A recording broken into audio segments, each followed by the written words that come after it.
இந்த 4 வருஷமாக நீங்கள் செஞ்ச அந்த பொன்னான ஆட்சி எந்த அளவுக்கு மகிழ்ச்சியாக இருக்கிறது, எந்த அளவுக்கு நாளைக்கு 2026ல் திரும்பவும் நீங்கள் தான் வருவீங்கன்னு எந்த நம்பிக்கையில் சொல்கிறீங்க அப்படின்றத நீங்கள் விலகிட்டீங்கன்னா ரொம்ப சந்தோஷமாக இருக்குது. ஏன்னா இன்றைக்கு முதலமைச்சர் அவர்கள் வியாசர்பாடில் தீ பற்றிட்டு எரிஞ்சால் நடுரோட்டில் நின்று குத்தாட்டம் போடுறாருன்னு சொல்லி ஒரு விமர்சனம் உங்கள் மீது இருக்குது, திமுக மீது.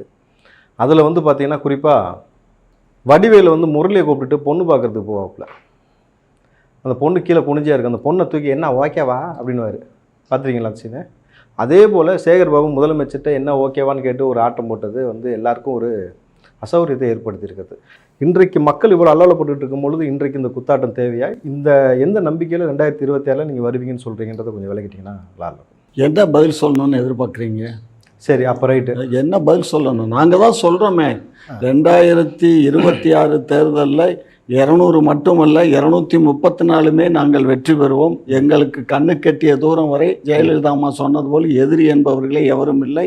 ஏனென்றால் எல்லாரும் சிதறுண்டு போய் இருக்கின்றார்கள், யாரும் ஒற்றுமையாக இல்லை. அந்த வாச நைக்கர் பக்கத்தில் தான் இருக்கான். ஆமாம், போயிட்டு வந்தீங்கன்னா போயிட்டு வரேன். சரி, ஓகே, போயிட்டு வந்து நான் சேனல் பண்ண வரேன். சரி, இப்போ என்னையா நாங்கள் செய்யலை? மக்களுக்கு நாங்கள் செய்ததை காட்டிலும் வேறு எந்த கொம்பனாலும் இந்த தேசத்துல இந்த தமிழ்நாட்டில் செய்ய இயலாது. அதை புரிஞ்சுக்கோ. இல்ல, மக்கள் சொல்றது நீங்க செய்வேன ஒன்று தான் செய்யல.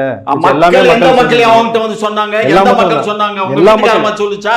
எல்லா மக்களும் அதெல்லாம் பேசக்கூடாது. உங்க வீட்டுக்காரமா சொல்லுச்சா இல்ல இங்க இருக்க மக்கள் சொன்னாங்களா? யார் சொன்னாங்க? என் பக்கத்துல இருக்க இந்த கேள்வி இல்ல அவர் சொல்லலாம், இவங்க 3 பேரும் சொல்லலாம், நீ சொல்லக்கூடாது. இல்ல, இப்ப இதே கேள்வி திமுக பார்த்து நான் கேட்டேன், என் வீட்டுக்காரமா சொல்லுச்சான்னு கேட்டா எந்த வீட்டுக்காரமான்னு குழப்பம்.